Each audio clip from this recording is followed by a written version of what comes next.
মাননীয় আদালত, আজ আমি এখানে উপস্থিত হয়েছি শুধু একটি বিষয় প্রমাণ করার জন্য, লাউয়ের বাজারে প্রভাব। এই লাউ যা আমাদের বাজারে আসে তা সস্তা কিন্তু অত্যন্ত স্বাস্থ্যকর ও সুস্বাদু।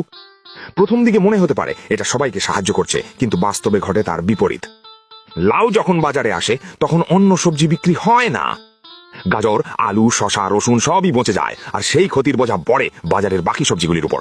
সুতরাং মাননীয় আদালত, এই লাউ প্রচুর আধিপত্য বিস্তার করছে, বাজার নিয়ন্ত্রণ করছে এবং অন্য সবজিকে প্রতিযোগিতায় হারাচ্ছে।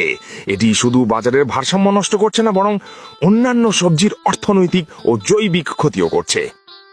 আমি আদালতের কাছে অনুরোধ করছি, লাউকে এই অবৈধ আধিপত্য থেকে বিরত রাখার জন্য যথাযথ ব্যবস্থা নেওয়া হোক।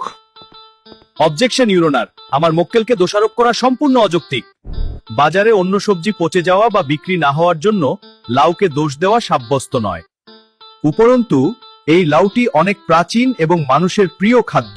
এমনকি এটি আমাদের প্রিয় নবী হযরত মুহাম্মদ সাল্লাল্লাহু আলাইহি ওয়াসাল্লামের প্রিয় খাবারের মধ্যে একটি ছিল। এটি দেখায় যে লাউ মানুষের খাদ্য ঐতিহ্যের অংশ এবং স্বাভাবিকভাবে বাজারে জনপ্রিয়। অতএব মাননীয় আদালত, আমার মক্কেলকে দোষী সাব্যস্ত করা হবে কিভাবে, যখন এটি সম্পূর্ণ প্রাকৃতিক, জনপ্রিয় এবং মানব জাতির জন্য প্রিয় খাদ্য? Order, order, order!